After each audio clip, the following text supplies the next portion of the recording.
darkest night to daylight. The rain-soaked street sparkling, neon lights dance to the burning flights. Those basement joints are bouncing, trading fours right up till sunrise. Rhythm changes and Cherokee, the table candles flicker in your eyes. This is where I long to be. This is what I dream. I'm gonna be just up, blowing some saxophone, grooving hard in some inlet bar, ain't never thinking of home. Gonna be a jazz star,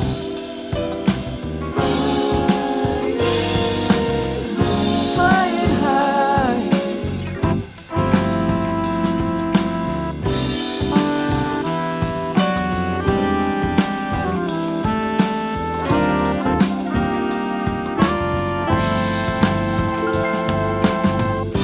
Checking out the redhead, her lush lips smile and pale green eyes. Under the lights I'm glowing, the greatest chorus ever improvised. After the show we'll make out, digging tears down at the famous store, and then perhaps a nightcap. Stagger out into the misty dawn. This is where I long to be. This is what I dream. I'm gonna be just up, blowing some saxophone, grooving hard in some inlet bar, ain't never thinking of home. Gonna be a jazz star,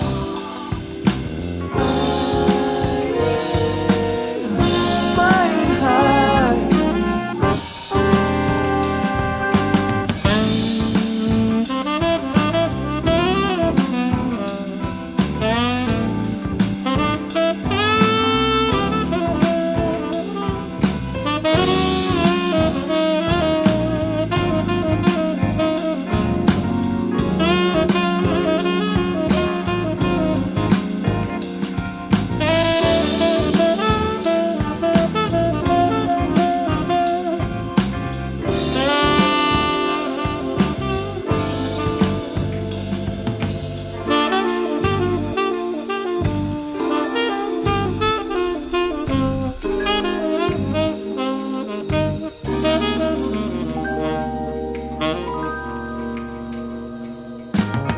She's waking up beside me, jaded memories of the night before, her ginger curls unfurling. No greater life could ever be as full. This is where I long to be. This is what I dream. I'm gonna be just up, blowing some saxophone, grooving hard in some inlet bar, ain't never thinking of home. Gonna be a jazz star,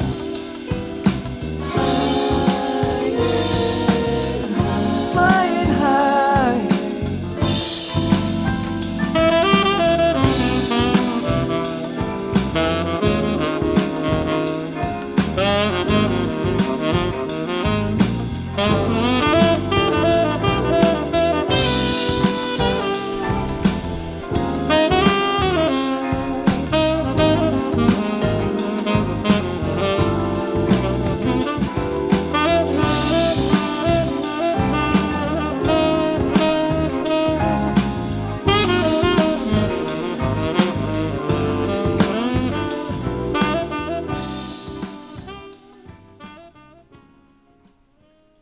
Good evening, everybody, and welcome to Sunday Night Live at Johnny Lipton Studios, and it is 7 minutes past the hour. Welcome, one and all. I hope you are hearing me nice and clearly tonight. I've been playing around with the audio a wee bit over the course of this week, and just making some adjustments, and also making some discoveries as well. So kind of what we're going to do this week is we're going to kind of talk about discoveries, things that we've discovered over the course of our audio journey, and journeys into things that we maybe are not quite so familiar with. So that's kind of where I'm thinking about we should go. And really, I've only been thinking about this just in the last 15 seconds, that this actually might be a really good discussion. So that's kind of what we're going to be talking about tonight. And I see that my good friend Just Bob has donated $10. Thank you so very, very much. That is extremely kind of you. And the show hadn't even started, and literally the very first thing I saw in the chat was Just Bob with the $10. So thank you very much. I really appreciate that, because we haven't even started yet. The rest of the show might be rubbish. So I appreciate that. It's a really good way to start the show. Thank you. So let's see who we got. We are 14, 15 people into the show, and we've got some questions already. My good friend, my neighbor over at Peace Valley Audio has asked some good questions about tackling your room and how to analyze the sound, the frequency response of your room, and what kind of microphone to use, that kind of stuff, and what to do with a particular frequency bump at a particular frequency. How do you deal with that? How do you tackle that? Great question. You do need a particular mic, and there are some very good ones on the market. I didn't actually use one for this room. And I've never used one before. So you're really asking the wrong person, because I'm not really an acoustics expert. I know enough to know what to do to kind of tame the room and get it dialed down to a point where there are no major issues with reflections and there are no massive bass issues in the room. I know enough to deal with that, but in terms of actually analyzing the frequency response of the room, I'm not too sure about that. I know what you need to do is you need to have a particular microphone type that you put in your mix position at your ear height, your head height, and you record the sound of your room. And I think what you need to do is maybe place a tone or pink noise or something like that. I'm not really sure what you're supposed to do from your speakers, and then the microphone records how that sound moves around your room, and it then generates some kind of analysis that tells you kind of what the peaks and troughs are in your room, where the kind of dead spaces are, if you have any, and that kind of stuff. So yeah, there is, I think the company is called Sonarworks or something like that. They make a microphone and they make software that does all of that for you. And I'd recommend you look into that for information about their microphones, their software that will help you get that question answered. As to dealing with a particular frequency that you are just like, you know what, that's really very, very present. You probably need to find out exactly where that spot is in your room and then treat it. Because it's something like 125, that could be to do with maybe the shape of your ceiling, or the distance between the floor and the ceiling. I know you've got a cloud mic in your studio now above your mix position, but you still may find, because you've got rooms off to the side of your room, that they might be acting a little bit like a resonant cavity, particularly something like a bathroom, if you've got a bathroom on the side there. So you may want to figure out how you can maybe stop the sound getting into your bathroom, and then the bathroom becoming a bit of an echo chamber. Something like that. I don't really know the exact kind of circumstances of your room and where this spot in your room is. But yeah, treating that with some absorption some bass trapping, something like that would be a great idea if you're able to fix that. If you find that the spot in your room is not really going to be treatable, then probably the best thing for you to do would be to be aware that that is there, that your room is not going to be necessarily 100% telling you the truth at that frequency spot, that your room is heightening that particular frequency. And therefore, when you're mixing, be aware of it, and kind of you want to be correcting for it in your mix. So, you know, your natural instinct, because that particular frequency is going to be very present in your room, would be to cut lots of it in your mix. That's going to be your instinct, is to compensate for it in your mix by cutting it. But when you take that out into the real world, outside of your room, and you play that mix outside of your room, you'll find that there's a big hole in that spot because you've overcompensated for it. So you need to kind of be aware of it, and you know, kind of be aware that actually that's not real. That's not what is really coming out of your speakers. That's what your room is doing to the sound that's coming out of your speakers. So need to be aware of it, and you know, kind of don't kind of immediately go, oh, I must pull everything out at that point. You probably actually maybe need to do the opposite of what your instincts are telling you to do. And again, reference with headphones. Another good thing to do is use a reference track. Use, professionally mixed and mastered music. Put that in your mix. Level match it with your mix. And listen to how that sounds in your room with that particular frequency issue. And then you will know, you'll have a reference point. You'll be able to go, so this particular professionally mixed and mastered song sounds like this in this room, and it sounds good. And therefore you know, I need to do this and this and this in my mix to match it, or get, you know, kind of in the ballpark. So hopefully those are going to be ideas that will help you. Okay, so I hope that does. And Deer Creek says, my 2 cents minus 1 cent is that properly used room treatment is probably the most important thing you can do to upgrade a studio.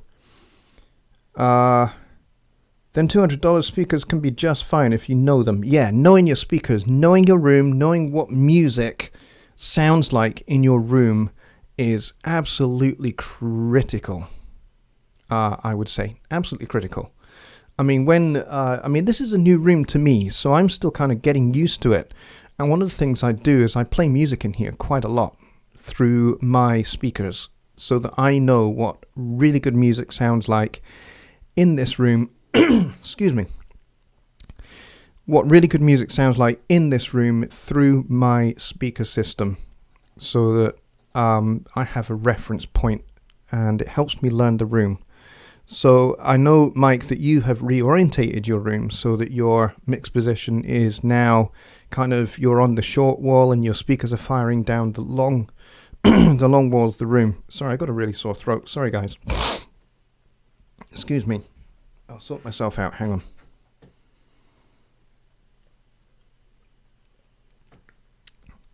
So, so you've reorientated yourself in your room. So for maybe 4 years, you've been really used to how your room sounds with your mix position in one spot in your room. And now that you've moved that, your perspective of how your room sounds is going to be different. So you need to take that into account, and you almost need to, I think I said to you in Facebook chat earlier on, that you almost need to relearn your room. And I know you've got a ton of vinyls there, so stick some vinyls on, run them through your studio speakers. And that way you get used to how good music sounds through your speakers in your room.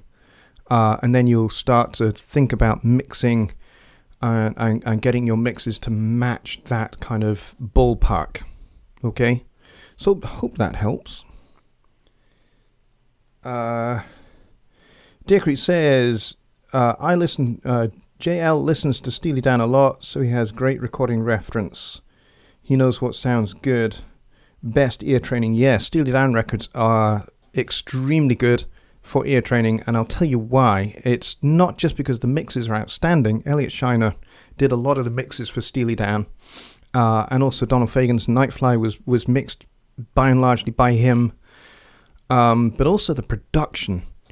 Bob Katz's production values very much in sync with the songwriters Donald Fagen and Walter Becker. Sorry, not Bob Katz, it's Gary Katz, not Bob Katz. Bob Katz invented the K system metering. Gary Katz is the producer for Steely Dan. And Roger Nichols, the recording engineer. Roger Nichols invented a lot of technology that we now take for granted. For example, the very first concept of sampling sounds was developed by him. He developed a machine which he called Wendell, and Wendell was pretty much the very first drum machine ever. But it didn't use synthetically generated sounds.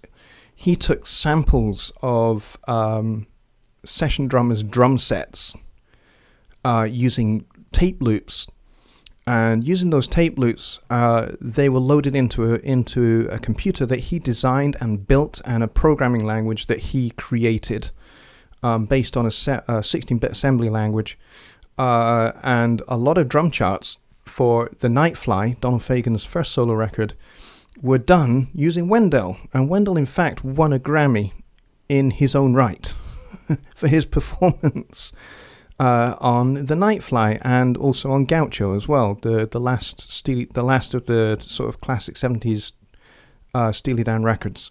So yeah, they are great to listen to, and the production values are so high, and the mixing and mastering standards are so high on those that you're guaranteed to really, really know what your room sounds like with great music coming through your speakers.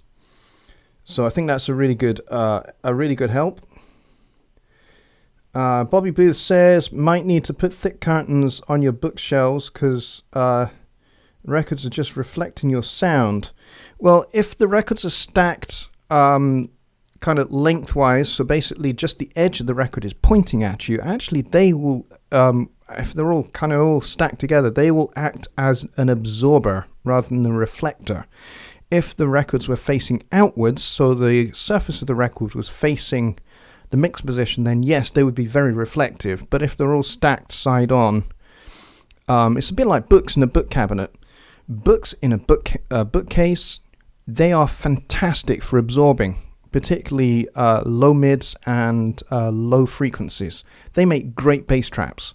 So I say to people, if you've got a bookshelf, a cabinet full of books, stick them in the corners because they will absorb a lot of low end. And even if you've got them on the left and right of your mix position, they are going to absorb some mid-range frequencies and help with some of your flutter echo and stuff like that. They are really, really useful. I mean, there's a very famous studio in the south of France, and that room doesn't really have any acoustic treatment in it at all. It just has lots of bookcases. And these bookcases are wood bookcases with lots of shelves. They've got like 5 or 6 shelves, and each shelf is stacked with books. And that's how they deal with their low end and their low mid frequencies in the room. And it's just brilliant. It's incredibly effective. So yeah, if they were set, with the surface of the record facing you, then yeah, they're going to reflect. But if they're stacked side on, or even if they're stacked on top of each other, they're not going to reflect. They're going to absorb. Okay, let's scroll up the chat and see who I have not caught, because Mike got in with that question right from the go. So it'd be great to go see who we've got, because I haven't done that yet. So already we've got nearly 20 people in here, which is awesome. So we've got Roger Blevins is here, my good mate Roger. Good to see you, mate. And we got Darren Bryant, good to see you. And of course, we've got Mike at Peace Valley Audio. Good to see you too. And who else? We've got She Studios. We've got Dee Dee, my good friend Beatrice. Good to see you. And Deer Creek Audio. That's Chris. Good to see you, mate. And who else do we have? Bobby Booth. Bobby Booth is pretty much at every live stream that there is going.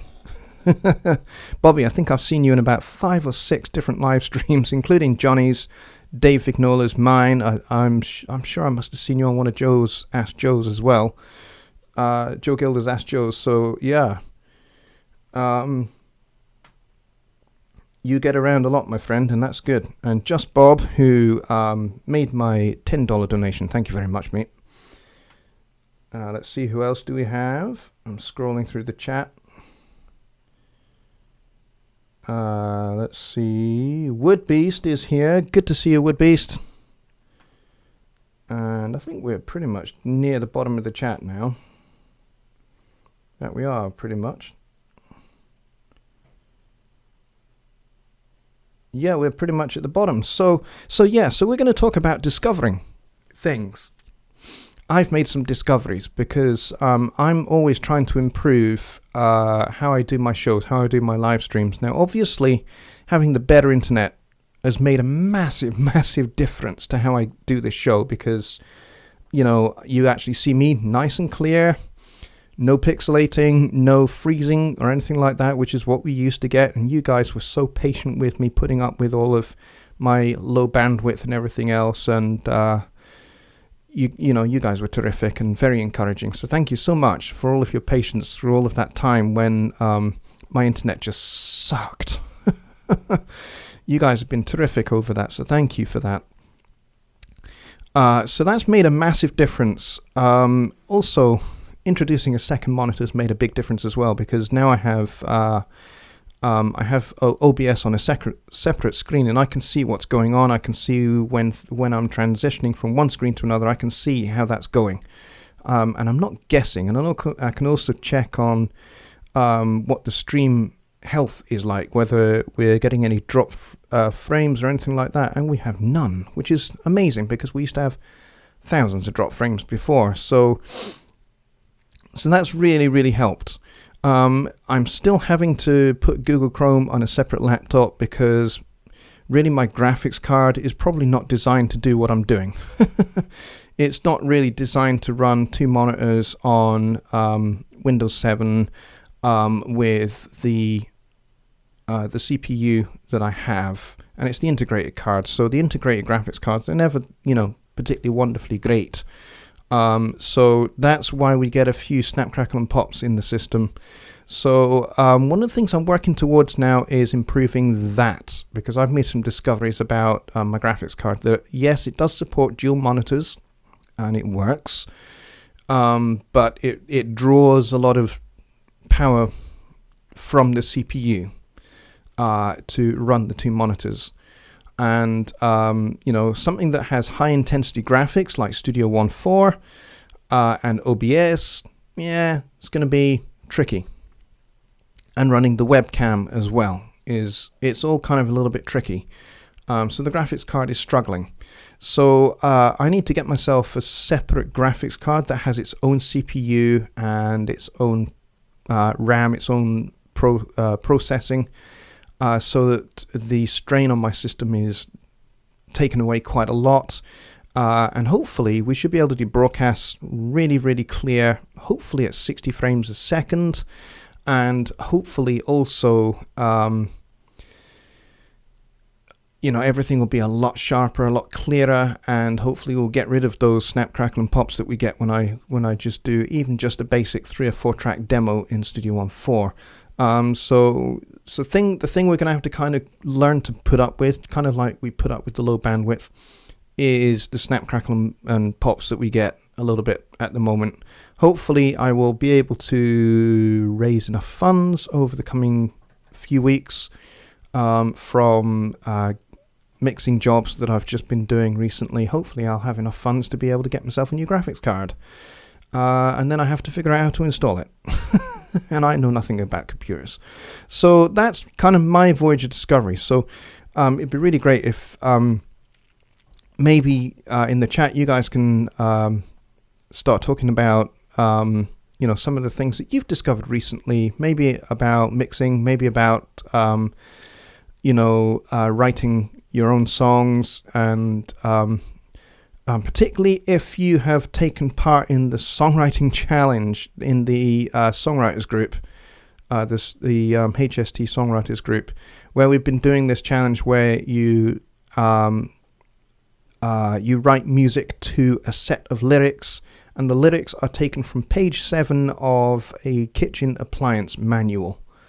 And basically, whatever is at the top of page 7 of your kitchen appliance manual that you pick out at random, those are the words for your song. So that was the challenge, and I think we set a 2-week kind of window for completing this little task, and it doesn't have to be long. Only a couple of minutes would be fine. It's not a competition. There's not really going to be a winner or anything else. It's more a challenge just to see if you can do it. So if you're involved in that, then go ahead and put in the chat your comments about things that maybe you discovered along the way that you either found easy about that challenge or hard about that challenge, and how you, or if there were difficulties, how you overcame those. That'd be cool that we can talk about. So let's see what we've got in the chat going on. Woodby says 1080p is crisp and clean. Yep. The moment we're running that at 30 frames a second. Johnny runs his at 60 frames a second, and YouTube gives you the ability to run streams at 1080p 60 frames a second, which is just a little bit clearer and crisper, which is what I'd really like to get to if I could. Woodby says, I did one about my electric knife and bread maker. Oh, I bet that's an epic little story that you got going there. I look forward to listening to that. Just Bob says, there is a time limit. I only know about the 2 minutes max for the song. Got to get to it. Yeah, we kind of said about 2 weeks from when we kind of announced it. So, but really, just even if you can't do it in the 2 weeks, just it doesn't matter too terribly much. But I think the next Songwriting Simplified, Johnny and I are going to talk about the challenge in a bit more detail, and maybe we might even pick a couple of songs to listen to. And so it should all be lots of fun, because the idea was that it should be hilarious. Because there's no right or wrong about this little challenge. And some people are going to find it harder than other people find it. But the thing about it was, the idea was that it was supposed to be fun, a fun little task. I know, for me, the idea for it came from when I was at university in the 1990s, and I was doing audio at university. I did a joint honours degree in jazz and audio. But alongside it, I did some drama classes as well. And one of the things we had to do for the drama class was improvisation, which pretty much means you're doing dialogue with somebody else, except there's no script. So you're oftentimes just given a scenario and a character or a particular quirk that you have to act out, and you improvise the dialogue around the scene and around the quirks that you might be given. Those are all really great fun, but one of the ones that we had to do was we were given a piece of paper. You picked a piece of paper out at random from a hat, and on that piece of paper was a number, and so that number was the number of the book, and there were 5 books all in a sealed envelope, so you didn't know which book it was. And so let's say I picked out book number 5, so I would then go to where the books were, and there'd be another hat. I'd rummage around in that hat, and then I'd pick out a page number. So it would be book number 5, page, and let's say I pick out page 31. And then on page 31, so I'd get the book out of the envelope, and I'd turn to page 31, and whatever is written on that page, that's my dialogue. And then the other person in the scene would have their book and their random page number, and that would be their dialogue. And it would be hilarious because, sometimes it would really make sense in a really hilarious kind of accidental way, and sometimes it just wouldn't make any sense at all. But it was always really good fun to do. So I just kind of thought, hey, why don't we set this kind of idea to music a little bit? Could be fun. So I hope you guys had some fun with that. Deer Creek says, realize if you use the Logitech C920 camera, it will spec out a 1080p 30 frames per second, so your 60 FPS doesn't improve in effect, especially with your 2/3 screen camera shot. Yeah, I'm not using the Logitech. I'm using a HP camera, which is a 1080p camera. So no, I don't use that particular camera. She Studios says gaming desktop computers are really made for powerful long hours of use. The graphics cards are more powerful than a consumer PC and bigger hard drives. I had a Windows gaming PC worked great. Yeah, they are. Yeah, gaming computers are fantastic because they have to endure a lot of high use of graphics. That's a very good option. Video editing PCs as well are another great option. When I got mine is a Pro Audio computer. But really, when I got this computer, at the time, I wasn't really thinking of making videos. I wasn't really thinking of doing live streams. None of that was in my mind at the time. At the time, I got it because I was mixing and mastering, and I needed a better computer to be able to do that with. I needed a higher spec computer, so I got a Pro Audio computer built by a Pro Audio company here in the UK called Scan Computers. Sorry, I'm really struggling a little bit with my throat. Sorry, guys. So they built me this computer to spec for about £1,200, and I've had that since 2014. It works fantastic. It doesn't really, touch wood, doesn't really crash or anything like that. It's really, really good. But yeah, I didn't really buy it with doing videos or live streaming in mind. So I'm thinking I need to just kind of upgrade it a little bit. Add a better graphics card for a start, maybe up the RAM, because I've only got 8 gigs of RAM, so I think it'd be a good idea if I double that to 16 and get a much higher spec graphics card that will do what I want to do. And so therefore I will have turned an audio PC into a video PC as well. So I think that's kind of what I'm hoping to achieve. Deer Creek says graphics cards are good for video editing, like 20 tracks of video at once. Otherwise, basic cards nowadays are good enough for this stuff. Yeah, well, as I say, this computer is a 2014 computer, so I don't think this particular graphics card is maybe, because it's the integrated Intel graphics, so I don't think it's necessarily that great for what we're doing here. And that's where my crackles are coming from, I think. It's certainly not from my RAM being maxed out or my CPU maxed out, because I check that regularly.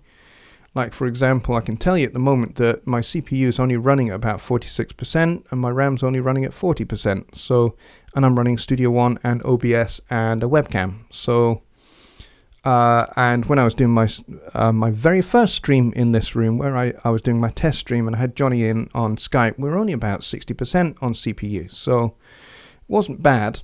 Doesn't hit very hard. But the more stuff I bring into Studio One, the more the graphics card is being worked. It's not just the RAM and the CPU; it's the graphics card being worked as well, and of course, running the webcam and everything else.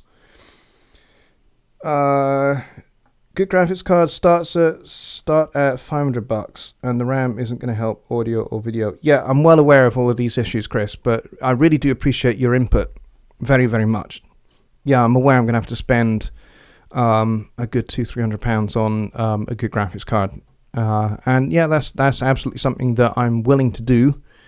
And the RAM, well, I could just do with doubling the RAM up anyway. I just think it would help with running things like Slate plugins and some of the other higher end plugins that are a bit more CPU and a little bit more RAM hungry. So that's my thinking there. And yes, I'm not running an i7. I'm running an i5 quad core. I think it's 3.6 or 3.8 gigahertz processor, I think it is. And it's overclocked. So I think it's a 3.5 overclocked to 3.8, I think is what I'm running. And yes, Deer Creek says that he's running with 16 gigs of RAM and is about 3 years old. Yeah, mine is a 2014 machine, so it's about 4 years old. And I could have done with actually at the time when I spec'd out the computer get more RAM, but at the time I couldn't afford. So now I can. It's a different story, but at the time I couldn't. Let's see. Am I missing any questions in amongst the chat? Let's see. Diego says for streaming. Good to see you, Diego, by the way, mate. Didn't see you come in. For streaming, you'll need a better CPU, like Ryzen 5 with 6 cores and a low-end graphics card will do.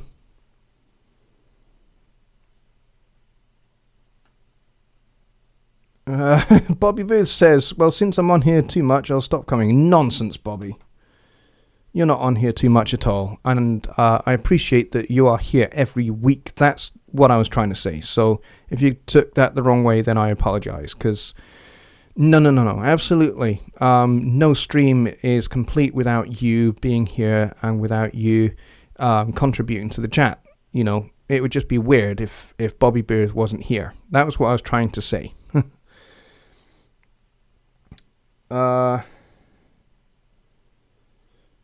Deer Creek says, using stuff like the Persona synths, effects, etc. Low hits, 16 gigs of RAM, kills if you have several instances of Omnisphere or the like. Yeah, 32 or more, maybe nice. Yeah, I don't use Omnisphere.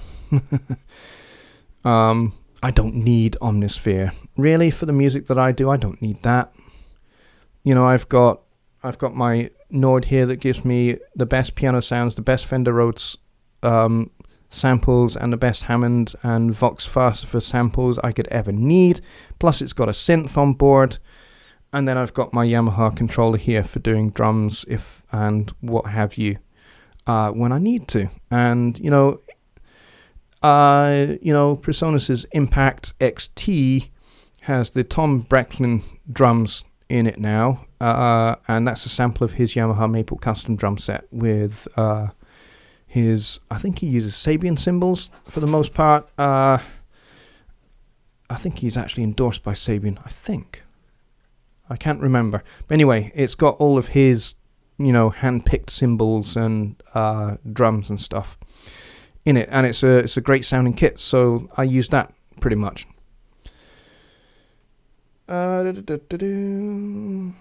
Creek says we need some jazzy EDM music. You know what? Actually, on the subject of jazzy EDM music, a while back, I'm going to say maybe 10 or 12 years ago, an EDM artist approached me actually and said, will you play some Fender Rhodes on some songs of mine? And I said, sure.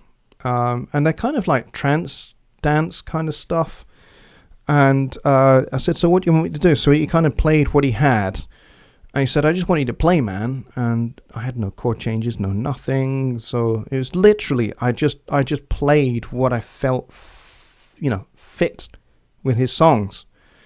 And I dutifully sent the tracks back to him. And he loved it. And I was only meant to be on one tune of his, and in the end he came back and said, could you do this one as well? So I did that one, and in the end I ended up just being on the whole record. And so his record went from being straight down the line trance music to having a bit of a kind of 70s jazz feel to it, and it turned out to be a really great record, and it was in the charts in the UK. So I was very pleased with that. So I have been on some EDM records, but it's not really my thing ordinarily. Peace Valley says, must go and get cookies for my kids. Thanks again. I'll be in touch.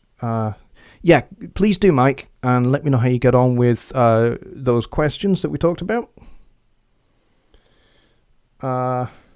Deer Creek loves four on the floor. Yeah, I like Four on the Floor as well. Nothing quite like a good disco beat. But really for me, late 70s disco is kind of the disco that I like.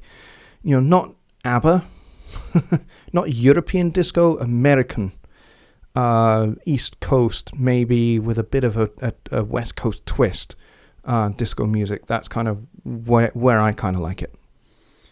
So we got 25 people here watching. She Studios says, Presonus is great. I want to buy more. Yeah, Presonus is great. And I know I kind of sound totally biased by agreeing with that, but they are.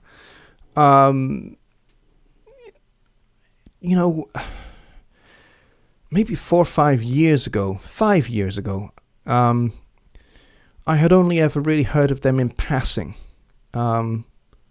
Some people turned me on to some of their hardware, to some of their compressor, the channel strips, the ADL channel strips that they had.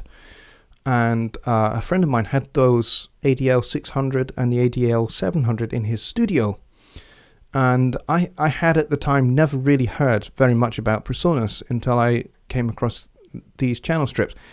And they sounded amazing. I was just like, wow, these are really, really good. And at the time, I think we're talking, 2011, 2012. There was really no Studio One around, particularly. I think Studio One was maybe in version 1 at the time. And but nobody I knew was using it. So I just, I carried on using Cubase and was praying like crazy that one day there would be an alternative that I could really sink my teeth into. That would be like Cubase, but better.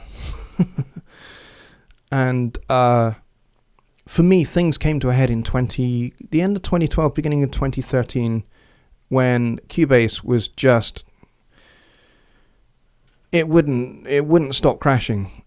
I would do a session and it would crash. A 16-hour session, it would crash maybe 10, 15 times. And it wasn't a hardware problem. It wasn't a computer problem. It was Cubase. Cubase was the problem. I only ever used stock Cubase plugins. I didn't use anything external. And it was definitely Cubase that was the problem. And I got sick and tired of it, totally fed up with it. And so I started perusing YouTube to try and find an alternative, to see what there was out there. And that's when I came across Joe Gilder. And Joe had just switched from Pro Tools to Studio One. And so he was starting to do videos in Studio One. And I just went, that is it. I just smacked myself in the head. I went, that is it. That's what I need to look at. And so that got me going, and I just Googled Presonus Studio One, and that led me to a local music store, and I purchased Studio One. And the rest, as they say, is history, because, now I do a lot of video content on Studio One and Presonus hardware, Presonus other Presonus software like Notion, and I don't really use Capture, don't really have a need to use Capture, but I'm sure I will use it. I do have it. And pretty much the rest is history. Now my studio is absolutely stuffed to the rafters of PreSonus gear. Wow, chat is going absolutely crazy. You guys are having a good chat. So I'm going to try and catch up with it.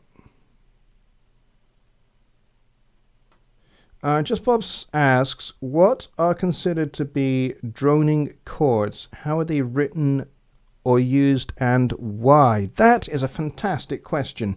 And you know what? Let's get into that right now. What is a droning chord, and how do we use it, and why? Drones are as old as music itself. They go back to the earliest forms of music. And really, if you want to hear great examples of the earliest forms of music and drones being used in that context, you got to listen to Aboriginal music, Australian Aboriginal music, and didgeridoo music in particular, because essentially that is a drone, and they use different overtones and different tonal variations to make it interesting. And they use different rhythms from, the different embouchure or different tonguing patterns to make it really, really interesting and engaging. But essentially, it's a drone because it's a one-note instrument. So essentially, that's what a drone is. A drone is basically something that is just constant throughout. So, for example, bagpipe music. Native here to Scotland, I'm talking about. I mean, you do have bagpipes in Ireland, you have bagpipes in Wales, you have bagpipes in Iceland, and they're all very, very kind of different instruments, and they're used in different ways. So, for example, in Irish pipes, Aeolian pipes, to me, Aeolian pipes are a little bit more musical because the drones are featured a little bit less than they are in Scots pipe music, where the drones are very, very important. So, a drone, in pipes, in bagpipe music, you have drones that are tuned in fourths or fifths, and they would go all the way through the song, all the way through whatever song you're playing on your pipes. They're just consistent. They're there all the time. And then the melody is played on the top. So,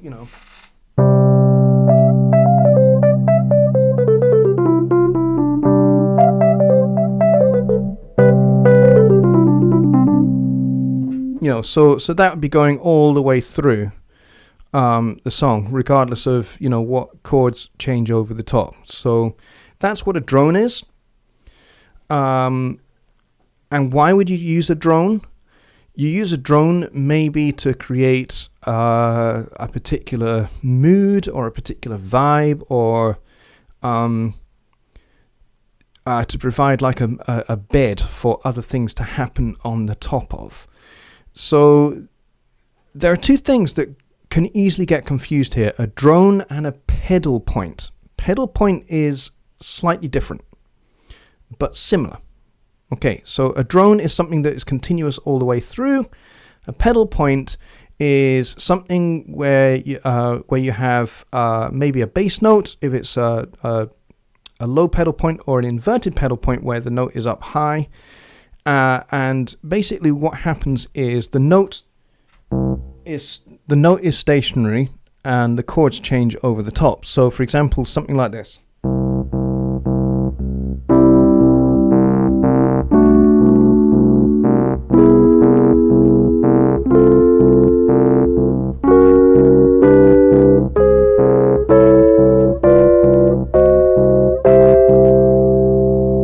So the C there in the bass was continuous.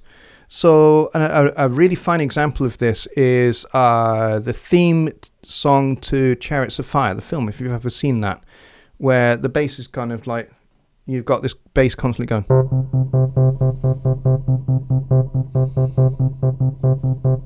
And that goes pretty much all the way through the whole thing. And it's kind of like a pedal point. And then everything else happens over the top of that. And it's only when you get into da da da da da da da da da da da da, that goes away. and then it comes back in when you get back into the da da da da da da. So that's another fine example of how effective keeping one note going through the whole thing. An inverted pedal point is where the pedal is at the top and the changing happens underneath. So, for example,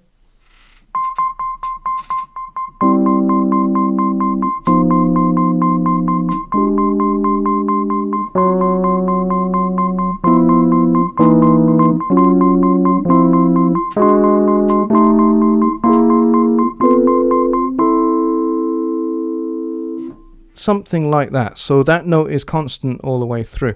So examples of that, there's quite a few. But yeah, there's lots of instances where you might use a pedal point. And that the idea of a pedal point is that it creates tension, which you eventually want to release at some point. So in the Chariots of Fire thing, it goes all the way through kind of like the main theme section, the A section of the piece. And then when you get to the B section, da da da da da da da da, or your chorus, it might be da da da da da, the bass note moves instead of being static, and that's where the break in that tension comes, the release from that tension comes.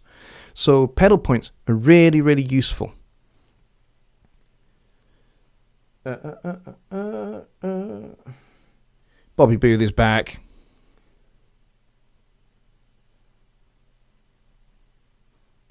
And he says, I'm back, had to see if any word on my brother-in-law. He is now awake. They took him off the ventilator, I think that is. Still a long way to go, but everything is looking good. Well, that is really good news. That is really good to hear, Bobby, and we're very pleased to hear that, and relieved as well, as I'm sure you and the rest of your family are, Bobby. But you're right, there is a long way to go. He's come off the ventilator. There's a long way to go for his recovery. And, we very much wish him good speed in his recovery. And we wish him and his family all the very, very best, because they certainly need it. And I hope he recovers fully and recovers well in the coming weeks and months. But as Just Bob says, we'll keep him in our prayers, most definitely. What have I missed whilst I've been answering that question? Yes, 5-string banjo with the high G string. Yep, that's another great example of a drone.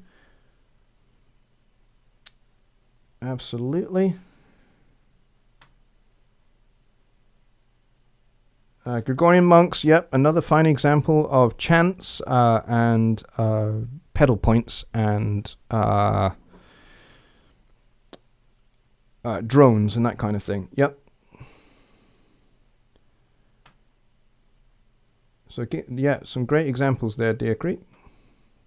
Sitar music is another very fine example. Thank you, Just Bob, for that. Yes, sitar music. They feature drones very highly. The lower 4 strings on the sitar provide the drones, and then you have harmony strings, and then the upper strings are the melody strings. Sitar is a very, very tricky instrument to play. I mean, for a start, it's fretless. Now, I play fretless bass, so I have a little bit of an advantage, but it's really quite hard to play precisely in tune, especially when you're dealing with ragas and talas in Indian music, where you kind of like the difference between one note and the next is kind of what we would call microtonic. So it's kind of like the notes between the semitones, microtones. But to the Indian ear and to Indian tonality, it's perfectly natural. To our Western ear, it sounds unnatural and sounds maybe in some cases a little bit out of tune. But to the Indian ear, those microtones are extremely important because they help with the decorative melismatic elements to how the vocals are performed. Lots of melisma meaning kind of like where you would move from one note to the next instead of playing just this note, you'd maybe go, kind of note above, note itself, note below, that kind of thing. We call that a turn in Western classical music. But if you're sliding between it, then it's what we'd call melisma. So there you go. There's another musical term you guys have learned. Some sitars have movable frets, so you can change key and pitch. Yes, they do. Yep, I've seen sitars that do that. All right, guys, we are about 3 minutes away from the end of the show, so I'm going to take maybe one more question, and then we will call it a night, guys. And as I say, I'm always looking to improve my stream, and I know I didn't really start with a particularly massive talking point, but going forward, that's one of the things I'm going to feature in the Sunday Night Lives. We'll always have something to talk about and something to demonstrate, something to show, something for you guys to get your teeth into, so it's not just me talking for an hour. But you guys in your chat, you've asked some terrific questions tonight, and I really, really appreciate them, really value them. And you guys are very knowledgeable as well, suggesting examples of drones like sitars and the fifth string, the high G string on a 5-string banjo. My dad plays a 5-string banjo, or at least he's learning to. Having been used to a 4-string banjo for a long time, he's managed to get himself a 5-string. So he's beginning to get the idea of using that high string with the thumb and get that right. Woodby says, I did donate yesterday to JG's friend. Well, that's great. Thank you, Woodbeast. And I know that Johnny did acknowledge that on the stream as well. I don't know if you were able to be there to just watch, even if you didn't engage in the chat. I don't know if you were able to be there and watch, but he did acknowledge your donation and made mention of you specifically for that. So thanks very much, Woodbeast, for doing that. I do appreciate it. Kelly Winters is here. Kelly, I don't think I've seen you in the chat yet, but good to see you, buddy. And he says, I have heard that called the drone string. Yeah. Deer Creek says, is that a cardio mic? This is the Rode NT1A. And so, yeah, when I'm talking directly into it, sounds great. When I talk a little bit off axis so that I can see the chat, yeah, maybe not so great. But it's the best I can do at the moment. And Beatrice confirms, Woodbeast, you were mentioned. Yes, you most certainly were, my friend. All right, so I think we're going to wrap it up there, folks. So next week, same place, same time, we'll be doing another show. And definitely, if you've got suggestions for things that you would like to have as a talking point, then please do email me at johnny@johnnylipshamstudios.co.uk and just put show suggestion as the subject of your email, and just, if you've got ideas, just tap them in there and send them, and I'll certainly take a look at them, and I would love to implement some of your suggestions. And if you've got ideas also of ways in which I can improve the show, then again, same thing, send me some emails. And I will look to develop the show in a way that is going to be engaging for you guys, because ultimately this show is about you and your questions and, your learning, your development, and in any way in which I can help facilitate that, then definitely I would be wanting to do that. So until next week, folks, this is where I need to queue up my next screen. And I haven't done it. I'm a naughty boy. Hang on. There we go. Until next week, folks, I will say a very good night, and I will see you on Songwriting Simplified at Wednesday at Johnny's channel on Wednesday at the same time as tonight, 6 p.m. Central. All right, folks, see you then. Bye for now.